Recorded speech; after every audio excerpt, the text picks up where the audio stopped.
Good morning everyone and welcome back to G K today. चलिए start करते हैं हम हमारे वीक को जी के टुडे के करंट अफेयर्स के साथ। हम क्या डिस्कस कर रहे हैं प्लीज नोट, स्वच्छता ही सेवा कैंपेन को हम डिस्कस करेंगे। याद है आपको लास्ट हमने डिस्कस करा था मिनिस्ट्री ऑफ एनवायरमेंट का स्वच्छ वायु सर्वेक्षण, तब अदर अपडेट में हमने इस कैंपेन को देखा था। नाउ ऑफिशियली करंट अफेयर में ये आ चुका है। मंथन 2025 को हम डिस्कस करेंगे, क्यों इसे लॉन्च किया गया, क्या गोल है, काफ़ी इंपॉर्टेंट है। एंड एक पर्सनालिटी अभी न्यूज़ में रही, फर्स्ट एवर है एंड उन्हें सिलेक्ट किया गया कि इंटरनेशनल प्रोग्राम में ट्रेनिंग देने के लिए, उन्हें हम डिस्कस करेंगे। एक इंस्टीट्यूट ने यहाँ पर स्वागत एफआई करके एक फ्रेमवर्क है, उसे लॉन्च करा है, बैंकिंग अपडेट है, इसे हम जानेंगे। SCO 2027 के लिए उस कंट्री को सिलेक्ट किया गया है, वन ऑफ द नेबर, हमारा नेबर है, उन्हें हम जानेंगे। द DSC 822 डिफेंस अपडेट है, इसको हम डिस्कस करेंगे। एक टर्म अभी न्यूज़ में आ गई, the slap suit, Adani defamation case आपको याद है, उससे से ये रिलेटेड है, हम डिस्कस करेंगे। नेशनल मैरीटाइम हेरिटेज कॉम्प्लेक्स को हम डिस्कस करेंगे, एक प्रोजेक्ट है, मैरीटाइम सेक्टर से एसोसिएटेड, काफ़ी इंपॉर्टेंट है। एंड नॉर्थ इंडिया की first women FIDE master exactly Bihar से, चेस में, उन्हें हम जानेंगे। And BIMSTEC young leader summit कहाँ पे हुआ, किस कंट्री ने होस्ट करा। And the last update, second African climate summit को हम डिस्कस करेंगे। प्लस इसके साथ हम रिलेट करेंगे अभी रिसेंटली होने जा रहे 2025 में द COP30, याद है आपको, Baku to Belem road map, उसी से हम इसे अलाइन कर रहेंगे। चलिए स्टार्ट करते with the very first question, but last day के रिवीजन के साथ हम स्टार्ट करेंगे। रिकॉल कर लेते सैटरडे सेशन में हमने क्या डिस्कस करा था। The agreement on fishery subsidies was adopted during which World Trade Organization ministerial conference. So एक fishery subsidy पर agreement था, WTO सब मिनिस्ट्रियल कॉन्फ्रेंस में उसे अडॉप्ट किया गया। एडिशन आपसे पूछा जा रहा है, एडिशन कौन सा था? 2022 में WTO का जो हेडक्वार्टर है जिनेवा, वहां पर इसे होस्ट किया गया था, 12th वाला एडिशन, और यहाँ पे अपनाया गया था फिशरी सब्सिडीज का एग्रीमेंट, एंड 2025 में इसे लागू कर दिया गया है। दैट्स वाई ये क्या आया था करंट अफेयर में। The next one, which mission launch by the department of animal husbandry and dairying to develop and conserve indigenous cattle and buffalo breed. यहाँ पर एक मिशन न्यूज में आ गया जो डिपार्टमेंट ऑफ एनिमल ने लॉन्च करा, सो दैट इंडिया में जो गौ नस्लें हैं, कैटल, बफेलो, बोवाइन, उन सबको यहाँ पर मेक इन इंडिया के तहत कंजर्व और जो प्रोडक्शन है उसे बूस्ट किया जा सके। The next one, the 14th Sirarakhong Hathei chilli festival किस स्टेट ने इसे सेलिब्रेट करा? ऑप्शन नंबर बी, मणिपुर ने। The next one, what is the rank of India in the global innovation index, और हमें यहाँ पर रैंक मिला है 38, विपो ने इसे लॉन्च करा था। The next one, Moran community which has recently demanded schedule tribe status is mainly found in which state of India. So कहाँ पर ये पाई जाती है? And that is option number north east का स्टेट है, असम का। ठीक है, PM विश्वकर्मा स्कीम और किस मिनिस्ट्री ने इसे लॉन्च करा था? मिनिस्ट्री ऑफ MSME ने इसे लॉन्च करा था, जितेंद्र राम मांझी के पास है ये है। अलमाटी डैम किस रिवर पर बना हुआ है? कर्नाटका में कृष्णा रिवर पर बना हुआ है। दलीप ट्रॉफी अभी रिसेंटली सेंट्रल जोन ने जीती आफ्टर गैप ऑफ 11 ईयर, कौन से गेम से एसोसिएटेड? क्रिकेट से एसोसिएटेड है। And the question next, Samuel Umtiti who recently announce his retirement, कौन से गेम से एसोसिएटेड है? ऑप्शन नंबर सी, फुटबॉल से एसोसिएटेड है। Which festival is propose for inclusion UNESCO's representative list of intangible cultural heritage of humanity, and that is Chhath Mahaparva, जो बिहार झारखंड में आपको देखने को मिलेगा मेनली। और रिसेंटली इसका प्रपोजल रखा गया है कि यूनेस्को का जो इंटेंजिबल कल्चरल हेरिटेज लिस्ट है उसमें इसे शामिल किया जाए। याद आ चुका है आपको सारे क्वेश्चन? चलिए स्टार्ट करते हैं आज के सेशन को। The first question, what is the central theme of national conference Manthan 25 inaugurated by defense minister? So recently हमारे डिफेंस मिनिस्टर राजनाथ सिंह, उन्होंने लॉन्च करा मंथन 2025, उसका सेंट्रल थीम आपसे पूछा जा रहा है, and that is option number A, strategic road map to Atmanirbhar Bharat at the rate 2047। हम सभी पता है आत्मनिर्भर भारत का गोल क्या है, 2047। सो उसके लिए एक रोड मैप के लिए एक मंथन 2025 कॉन्फ्रेंस को यहाँ पे ऑर्गेनाइज किया गया और यहाँ पर डिस्कशन किया गया, और बेसिकली डिफेंस सेक्टर ने इसे इनोग्रेट करा है। एंड न्यूज़ में क्यों आया? बिकॉज राजनाथ सिंह ने ऑफिशियली इसे लॉन्च करा मंथन 25 न्यू दिल्ली में 18 सितंबर को। एंड प्लीज नोट, मंथन 2025 को ऑर्गेनाइज यहाँ पर किसने करा है? सो यहाँ पर directorate general of defence estate है, इन्होंने मंथन 2025 को ऑर्गेनाइज किया है, इनको ध्यान रख लेना, मिनिस्ट्री ऑफ डिफेंस के तहत। बेसिकली 2047 के साथ ये अलाइन करता है। मेन गोल क्या है? लैंड मैनेजमेंट डिफेंस का, digital tool, governance and sustainability. Sustainability मतलब प्रेजेंट को देखते हुए फ्यूचर का जो स्कोप है उसको बनाए रखना, और इन सबको मैनेज करना है। डिफेंस लैंड मैनेजमेंट, भूमि का रिलेटेड जो भी मैनेजमेंट है वो सब मंथन 2025 में यहाँ पर डिस्कस किया गया। ओवरऑल डिफेंस एस्टेट डिपार्टमेंट का जो भी अचीवमेंट है उसे यहाँ पर शोकेस किया गया। विकसित भारत 2047 के गोल के साथ ये अलाइन करता है। ठीक है, दैट्स द क्वेश्चन। नाउ इसके साथ अदर अपडेट हम क्या डिस्कस करेंगे, यहाँ पे एक टर्म हाईलाइट हो रही है एंड दैट इज आत्मनिर्भर भारत। बता सकते हैं इंडिया में आत्मनिर्भर भारत का कंसेप्ट आया कब था? एंड जब चल रहा था कोविड 2020 मई, और तब प्राइम मिनिस्टर नरेंद्र मोदी ने यहाँ पर आत्मनिर्भर भारत जो मूवमेंट है उसे स्टार्ट किया था। पीवाईक्यू में सेल्फ रिलायंट इंडिया से रिलेटेड एक क्वेश्चन पूछा गया था कि आत्मनिर्भर भारत के पिलर्स कौन कौन से, आपको पिलर्स बताने थे और क्या बन सकता है, आपको डिफरेंट ऑप्शन दिए जा सकते हैं और बताना है कि इनमें से कौन सा पिलर है। प्लीज नोट, आत्मनिर्भर भारत के यहाँ पर टोटल 5 पिलर है। कौन कौन से है वह उनका नाम ध्यान रख लेना। And they are first economy, पहला पिलर। दूसरा क्या है? इंफ्रास्ट्रक्चर। तीसरा क्या है? सिस्टम। फोर्थ कौन सा है? Demography. And the last one is demand. So ये 5 पिलर है आत्मनिर्भर भारत जिसे 2020 में लॉन्च किया गया था। सो इन पिलर्स को और मंथन 25 को यहाँ पर ध्यान रख लेना। ठीक है, दैट्स ऑल। चलिए आगे बढ़ते। सो यहाँ पे हम कुछ अदर अपडेट्स को देखेंगे जो रिलेटेड है only with the defence sector of India. So the question, what is the name of the all-women tri-services circumnavigation sailing expedition flagged off by Defense Minister in September 2025? So हमने discuss करा था नविका सागर second के बाद यहाँ पर 10 women सम निकली है, जो ऑफिसर आहूजा है उनके नेतृत्व में वो लीड कर रही है। एंड ग्लोबल नेविगेशन ये लोग करेंगे। मुंबई से ये लोग रवाना हुए हैं, पहुंचेंगे कहाँ पर? सेशल्स, और सेशल्स में पहुंचकर अगेन मुंबई आ जाएंगे। ठीक है, इसका नाम क्या है? एंड दैट इज समुद्र प्रदक्षिणा इसका नाम है। And the next question, innovation for defence excellence is the flagship initiative of which ministry? Ministry of defence का है। चीफ ऑफ डिफेंस कॉन्फ्रेंस को कहाँ पे होस्ट किया गया था? थाईलैंड में होस्ट किया गया था इस बार। And integrated air defence weapon system, India का multi layer integrated air missile defence system क्या है? इसका नाम मिशन सुदर्शन चक्र। और ऑपरेशन जो प्रोजेक्ट कुशा है उसका भी सेम गोल है, यहाँ पर एंटी मिसाइल सिस्टम बनाना है। गोल्डन डोम यूएसए का एंटी मिसाइल सिस्टम है ये। एंड वीर परिवार सहायता योजना किस इंस्टीट्यूट ने इसे लॉन्च करा है? नालसा है हमारे पास, the national legal service authority, इन्होंने लॉन्च करा है यहाँ पर वीर परिवार सहायता योजना। इस योजना का मेन गोल क्या है? जो हमारे डिफेंस पर्सनल है और उनकी फैमिलीज है, लीगल हेल्प उन्हें दी जा सके, यही इस योजना का गोल है। Moving on the next question. So एक टर्म यहाँ पे न्यूज में आई है and that is the SLAPP suit, because यहाँ पे चल रहा था the Adani defamation case. So the question, which groups are the frequent targets of SLAPP suits recently highlighted in news? So हाल ही में समाचारों में छाए स्लैप मुकदमों के निशानों पर कौन से समूह यहाँ पर रहे? And the answer is option number D, journalist, NGOs, researchers and the human right workers. इन सबको टारगेट किया जा रहा है स्लैप सूट को यहाँ पे यूज करके। पहले हम केस को डिस्कस कर लेते हैं, एक्चुअली हुआ क्या था, द अडानी डिफॉर्मेशन केस। तो इनके अगेंस्ट में आर्टिकल्स लिखे गए, वीडियोस वायरल हुए, पोस्ट सब सोशल मीडिया पे अडानी के अगेंस्ट में। तो यहाँ पर अडानी ने अपील करी दिल्ली हाई कोर्ट पे इन सबको रिमूव किया जाए। And the thing is, Delhi high court ने बिना किसी सुनवाई के फ्रॉम द जर्नलिस्ट जिन्होंने भी आर्टिकल्स लिखे थे या वीडियोस बनाए थे, कोई भी बिना सुनवाई के दिल्ली हाई कोर्ट ने अडानी की जो मांग थी, डिमांड थी, उसे यहाँ पर कंप्लीट कर दिया था, पास करवा दिया था। और जितने भी जो आर्टिकल्स थे उन सबको रिमूव करने के क्या दे दिए थे? ऑर्डर दे दिए थे। ठीक है, इससे एक्चुअली किया क्या, दिल्ली हाई कोर्ट ने फ्री स्पीच का मर्डर किया था। नाउ रिसेंटली यहाँ पर होता क्या है, 18 सितंबर को सुप्रीम कोर्ट का यहाँ पर ऑर्डर आता है against the Delhi high court order, और दिल्ली हाई कोर्ट का जो भी यहाँ पर रूल जजमेंट था उसे ओवरटर्न कर दिया जाता है।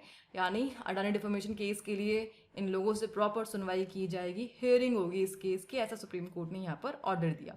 उसी के साथ सुप्रीम कोर्ट ने वार्निंग दी है about the misuse of slap suit.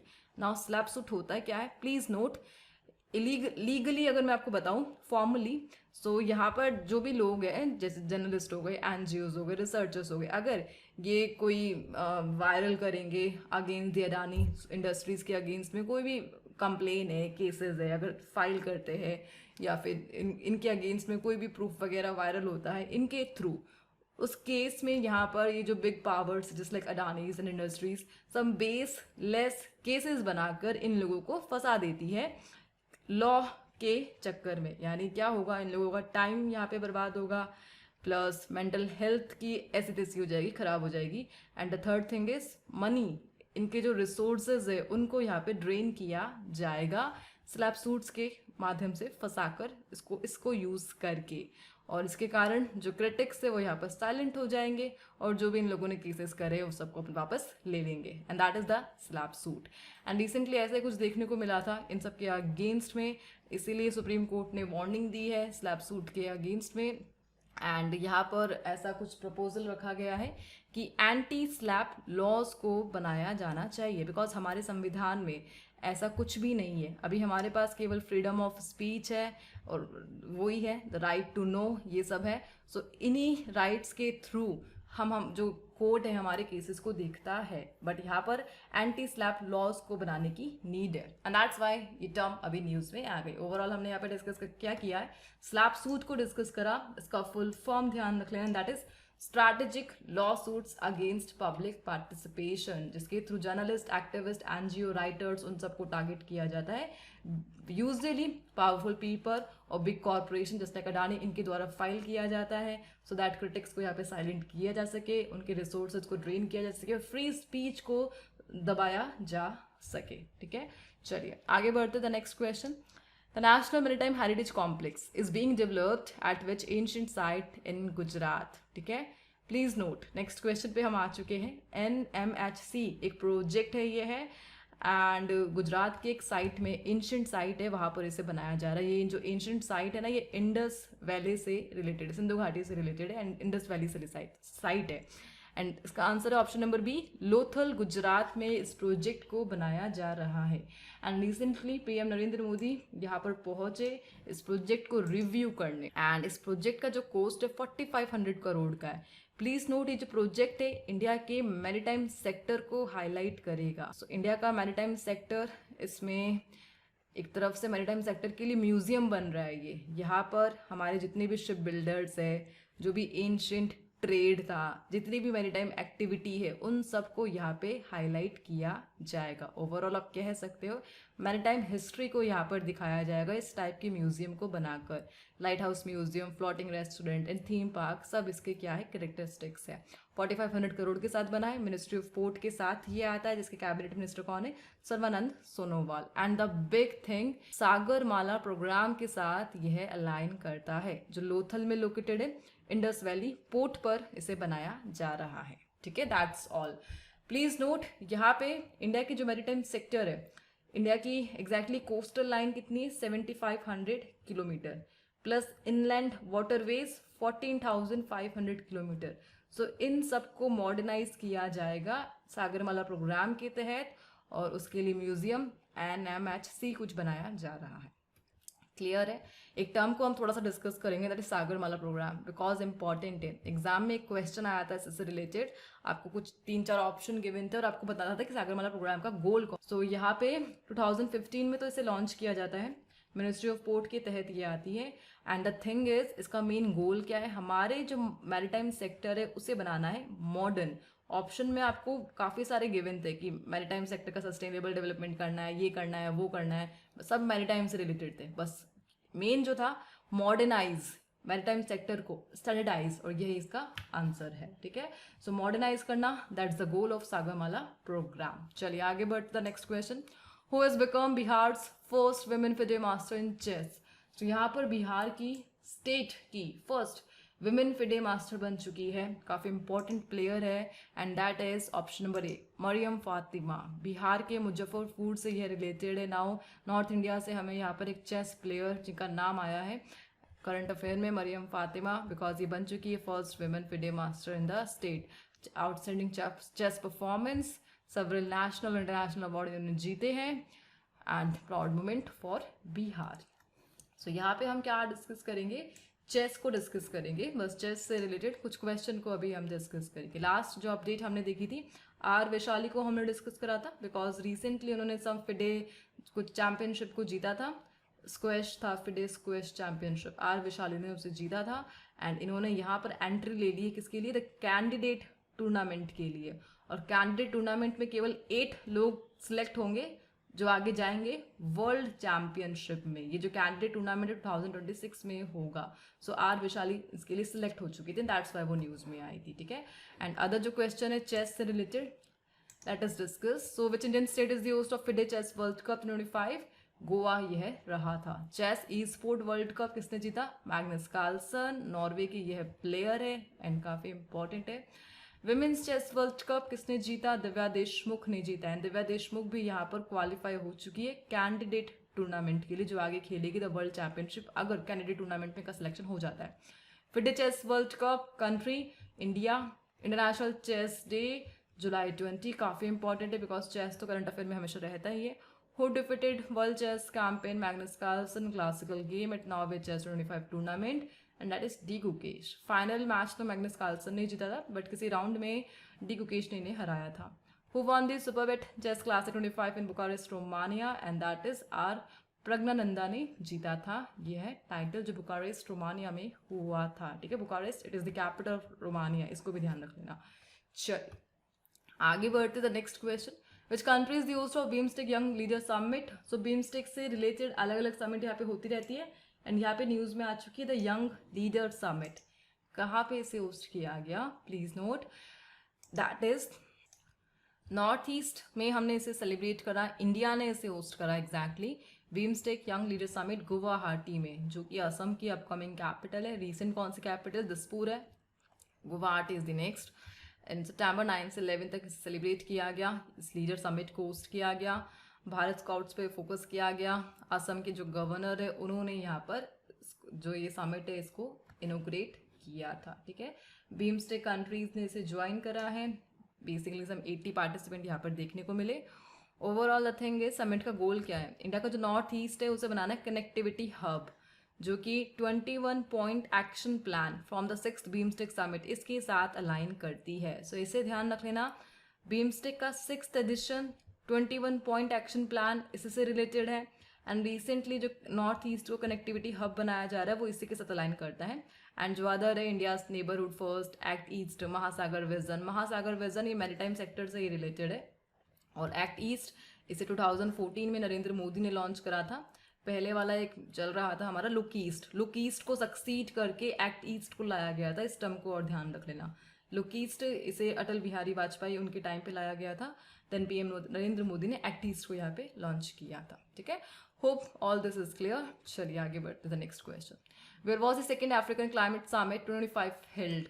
So recently यहाँ पर एक क्लाइमेट समिट हमें देखने को मिली जो कि हुआ African country that is Ethiopia. Ethiopia की कैपिटल आपको याद है बिकॉज अभी जब 5 नेशन टूर बना था तब इथोपिया पहुंचे थे PM Narendra Modi. So second African climate summit को इथोपिया की capital and that is Aedes अबाबा यहाँ पे होस्ट किया गया। एग्जैक्टली सेकेंड एडिशन हुआ था 8 to 10 सितंबर हुआ था। And the final outcome Aedes अबाबा declaration यहाँ पे अपनाया गया। इसका मेन गोल क्या है? रिन्यूएबल एनर्जी सेक्टर में इन्वेस्टमेंट को बूस्ट करना, मिनरल सेक्टर में इन्वेस्टमेंट में बूस्ट करना। और सेंटर पॉइंट क्या है? Africa continent. यानी यहाँ पर यह की फोकस है कि जितने भी क्लाइमेट सॉल्यूशन है उसके लिए जो मेन थिंग है and that is the Africa continent. So यहाँ पर ऐसा हाईलाइट किया गया। समिट इसका मेन गोल क्या है? अफ्रीका को बनाना है continent of solution. And COP 30 के साथ ये अलाइन करता है। कॉप 30 ये कहाँ पर होगी? ब्राज़ील के ब्रासिलिया में इसे होस्ट किया जाएगा। नवंबर 2025 के एंड में ये देखने को मिलेगी। और यहाँ पे सम बाकू टू बेलम, अच्छा ब्राज़ील के बेलम में इसे सेलिब्रेट किया जाएगा। एग्जैक्टली कॉप 30 को कहाँ पे होस्ट किया जाएगा? बेलम में, ठीक है। ब्राज़ील का एक शहर है ये, ब्रासिलिया वो ब्राज़ील की कैपिटल है। सो प्लीज़ नोट ब्राज़ील का बेलम शहर है, यहाँ पे कॉप 30 को होस्ट किया जाएगा। एंड क्लाइमेट समिट है, ये है UNFCCC से एसोसिएटेड है। ये जो एग्रीमेंट है उसी के लिए इस कॉन्फ्रेंस को यहाँ पर ऑर्गेनाइज किया जाता है एनुअली। लास्ट टाइम कहाँ पे हुआ था? अजरबैजान के बाकू में हुआ था तब वहाँ पर एक रेजोल्यूशन को अपनाया गया था, बाकू टू बेलम समिट। ना 2025 के COP30 में बाकू टू बेलम समिट पर रिव्यू किया जाएगा। वन ऑफ द गोल क्या है, जो डेवलप्ड कंट्रीज है उन्हें यहाँ पर 300 बिलियन का फंड कलेक्ट करना है डेवलपिंग कंट्रीज को हेल्प करने के लिए, सो दैट वो अपने क्लाइमेट गोल्स को कंप्लीट कर सके। ठीक है, यह गोल था। और ये जो 300 बिलियन ये जो थिंग है ना, ये काफ़ी सारे एग्जाम में पूछी गई है। अभी जो BPSC हुआ था उसमें ये क्वेश्चन आया था। एंड ओवरऑल जो फंड था वो 1.3 ट्रिलियन का था। ये बाकी का जो पैसा है वो बैंक अरेंज करेगा, लेकिन 300 बिलियन डेवलप्ड कंट्रीज करेगी for the developing countries, and that is called Baku to Belem road map. चलिए आगे बढ़ते हैं next question. Organisation jointly launch Swachhata Hi सेवा 25 कैंपेन। सो ये कैंपेन न्यूज में आ चुका है, स्वच्छता ही सेवा। किसने इसे लॉन्च करा है? प्लीज नोट, 2 मिनिस्ट्रीज का यहाँ पे रोल है, ministry of housing and urban affair and ministry of Jal Shakti के तहत जो हमारे पास department of drinking water and sanitation बना हुआ है, इन लोगों ने मिलकर लॉन्च करा स्वच्छता ही सेवा 2025 कैंपेन। ठीक है, 9th एडिशन था ये है, 17 सितंबर से स्टार्ट हो रहा है, 2 अक्टूबर तक एंड होगा गांधी जयंती के साथ। एंड 2 बॉडीज ने इसे लीड करा, ministry of housing and urban affair जिसके कैबिनेट मिनिस्टर मनोहर लाल खट्टर है, ड्रिंकिंग वाटर, एंड इनके जो मिनिस्ट्री ऑफ जल शक्ति किसके पास है ये आप बता दीजिए कमेंट बॉक्स में। एंड बेसिकली यहाँ पर जो एफर्ट्स किए जाएंगे, क्लीनिनेस को यहाँ पर टारगेट किया जाएगा, जो भी डार्क डर्टी है उन सबको हटाना ये फोकस पॉइंट है। एंड सिटीजन्स को यहाँ पर कम्युनिटी इन्वॉल्वमेंट कोलैब को करना, रिजल्ट लाने के लिए, ये सब इस कैंपेन का यहाँ पर गोल रहने वाला है। ठीक है, स्वच्छता ही सेवा 25। एंड प्लीज नोट, ये सब किसके साथ अलाइन करता है? स्वच्छ भारत मिशन के साथ, जिसे ये लॉन्च किया गया था 2014 में। फर्स्ट फेज था 2019 तक चला था, अभी क्या चल रहा है? फेज सेकंड, जिसे 2021 में लॉन्च किया गया, 2026 तक जाएगा। सो स्वच्छ भारत मिशन के साथ ही स्वच्छता ही सेवा कैंपेन को चलाया जा रहा है। इसके अलावा अदर कैंपेन्स हमने डिस्कस करे थे, बस नाम से मैं उन्हें डिस्कस करूंगी, ज़्यादा डिटेल में हम नहीं जाएंगे। स्वच्छ सर्वेक्षण आया था, और कौन सी मिनिस्ट्री इसे लॉन्च करती है? प्लीज नोट, वर्ल्ड का लार्जेस्ट अर्बन सैनिटेशन सर्वे है एंड दैट इज स्वच्छ सर्वेक्षण, और इसमें रोल है ministry of housing and urban affair का। सो स्वच्छता ही सेवा कैंपेन मिनिस्ट्री ऑफ हाउसिंग, स्वच्छ सर्वेक्षण ministry of housing. And the second is स्वच्छ वायु सर्वेक्षण। ये काफी इंपॉर्टेंट है बिकॉज स्वच्छ वायु सर्वेक्षण को यहाँ पर कंडक्ट कराता है the ministry of environment, forest and climate change under NCAP। ठीक है, ये डिफरेंस है इन तीनों में। NCAP को तो ऑलरेडी हमने डिस्कस करा था। मेन नाम क्या है NCAP का? The national clean air program. So ministry of environment ने नेशनल क्लीन एयर प्रोग्राम के तहत स्वच्छ वायु सर्वेक्षण को कराया था। सो 3 चीजें हमने डिस्कस करी, स्वच्छता ही सेवा ministry of housing and the department of drinking water, स्वच्छ सर्वेक्षण मिनिस्ट्री ऑफ हाउसिंग, एंड स्वच्छ वायु सर्वेक्षण ministry of environment. Let's move to the next question. Who is the first ever representative from EPFO to be selected for the Public Financial Asset Management Program 25-26? So EPFO department आप सभी जानते हैं, the employees provident fund organisation. ठीक है, EPFO। And recently यहाँ पर EPFO के एक सीनियर ऑफिसर है, उन्हें सिलेक्ट किया गया है एक इंटरनेशनल प्रोग्राम में ट्रेनिंग देने के लिए। जो इंटरनेशनल प्रोग्राम है that is Public Financial Asset Management Program 25-26, and that personality is from EPFO and that is Vivekananda Gupta. Shri Vivekananda Gupta को फर्स्ट एवर है जिन्हें इस पर्टिकुलर डिपार्टमेंट से सिलेक्ट किया गया है PFAM के लिए पार्टिसिपेट करने के लिए, और only representative from India. PFAM program यहाँ पे हाईलाइट में आ जाता है। वर्ल्ड बैंक इसे ऑर्गेनाइज करती है, वर्ल्ड बैंक के president Ajay Banga, Indian origin, and Milken Institute है यहाँ पर। ये दोनों मिलकर PFAM प्रोग्राम को यहाँ पे चला रही है। तो काफ़ी इंपॉर्टेंट है, इन दोनों ऑर्गेनाइजेशन का नाम यहाँ पे ध्यान रख लेना। और ट्रेनिंग कहीं में दी जाएगी? Capital market, governance, asset management, इन सब में ट्रेनिंग दी जाएगी। एंड इनका जो सिलेक्शन हुआ है ये Pandit Deendayal Upadhyay National Academy of Social Security, इनके थ्रू यहाँ पर इंटरनल नॉमिनेशन प्रोसेस थी, कुछ इंटरनल नॉमिनेशन प्रोसेस, उसके तहत इनका सिलेक्शन यहाँ पे हुआ। ओवरऑल PFAM इसे exactly university of London based business school city यहाँ पे होस्ट किया जाएगा वर्ल्ड बैंक और मिल्कन इंस्टीट्यूट के द्वारा। दैट्स वाई आ गया क्वेश्चन में। सो EPFO न्यूज़ में आ चुका है, किस मिनिस्ट्री के तहत ये फंक्शन करता है? 1952 में तो इसे बनाया गया था, and ministry of labour and employment के तहत EPFO फंक्शन करता है। Moving on the next question, which institution launched the Swagat FI regulatory framework to facilitate foreign investment in India. So India में स्वागत FI रेगुलेटरी फ्रेमवर्क को किस institute ने launch करा सो दैट फॉरेन इन्वेस्टमेंट को India में facilitate किया जा सके, and that is option number B. SEBI ने इसे लॉन्च करा है 16 सितंबर को, सो दैट जो फॉरेन इन्वेस्टर है उन्हें हेल्प किया जा सके और यहाँ पर प्रॉपर एक्सेस ये लोग ले सके गिफ्ट IFSC का। Basically gift IFSC foreign investors के लिए एग्जैक्टली ये बन रहा है, low risk foreign investor, just like जो भी पेंशन फंड है, जितने भी investor long term institutional investment है, वेल्थ फंड है, उन सब में यहाँ पर फंडिंग के लिए ये बनाया गया है। Gujarat international finance tech city जो कहाँ पर है, गांधीनगर में, गिफ्ट सिटी जिसे कहते हैं। सो यहाँ पर गिफ्ट सिटी के द्वारा स्वागत FI फ्रेमवर्क को लॉन्च किया गया सो दैट फॉरेन इन्वेस्टर की हेल्प की जा सके गिफ्ट सिटी को एक्सेस करने के लिए। एंड रोल कौन है इसमें, मॉडल जिसने इसे इम्प्लीमेंट करने की हेल्प करी है, and that is the SEBI. ठीक है, that's all. The last question of the day: in which country is the host of Shanghai Cooperation Organization Summit 2027? So SCO 2027 को कौन होस्ट करता नजर आएगा, एंड दैट इज पाकिस्तान को होस्टिंग राइट मिले हैं। 2026 का जो समिट है वो कहाँ पे होगा, बिश्केक किर्गिस्तान में होगा। 2025 का कहाँ पे हुआ था, चाइना में हुआ था अभी, एंड पाकिस्तान को 2027 के लिए राइट मिले हैं, दैट्स वाई न्यूज़ में आ गया। रिसेंटली जो PM है शहबाज शरीफ, इन्होंने अनाउंसमेंट किया एंड प्रिपरेशन इस्लामाबाद से स्टार्ट हो चुकी है, एंड दैट्स वाई ये न्यूज़ में आ गया। शंघाई कोऑपरेशन ऑर्गेनाइजेशन को हम डिस्कस कर रहे हैं। सो शंघाई SCO को इंडिया ने कब ज्वाइन किया था एज अ फुल मेंबर, ये ध्यान रख लेना।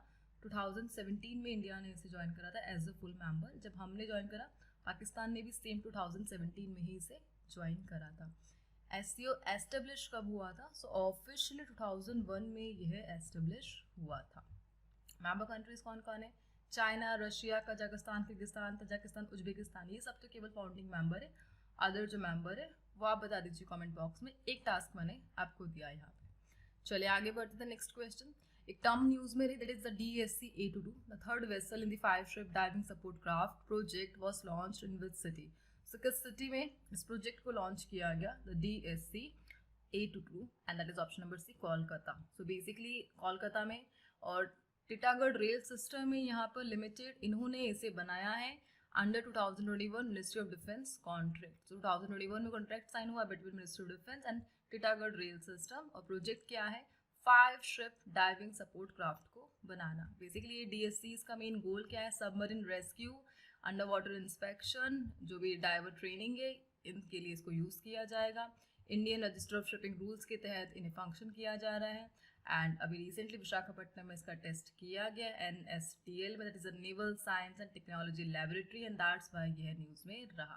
बेसिकली कोलकाता में क्यों लॉन्च किया गया, बिकॉज जो कोलकाता का रोल है इंडिया की नेवल शिप बिल्डिंग एंड जो self lined defence manufacturing model है उसको ये सपोर्ट करता है। ओवरऑल DSC 5 ship यहाँ पर प्रोजेक्ट है, कौन बना रहा है, टिटागढ़ रेल सिस्टम, और 2021 में यहाँ पर कॉन्ट्रैक्ट साइन हुआ था। That's all. चलिए आज इस सेशन को हम यहाँ पे एंड करते हैं। Hope you have found it useful and productive, and if कुछ भी डाउट है then let me know in the comment box. आज के जो क्विज के क्वेश्चन है, please note defence current affairs हम डिस्कस कर रहे हैं, इनके आंसर आपको देने हैं कमेंट बॉक्स में, एंड हम मिलते हैं नेक्स्ट सेशन के साथ। फॉर मोर इन्फॉर्मेशन आप डिस्क्रिप्शन बॉक्स को रीड कर सकते हैं, उसमें सब मेंशन है, आपको जो भी क्वेरी है आप लोगों की सबके सॉल्यूशन डिस्क्रिप्शन बॉक्स में मेंशन है। Thank you for watching, and मिलते हैं नेक्स्ट सेशन के साथ, and till then please do revision, and please इसको शेयर करना मत भूलिएगा।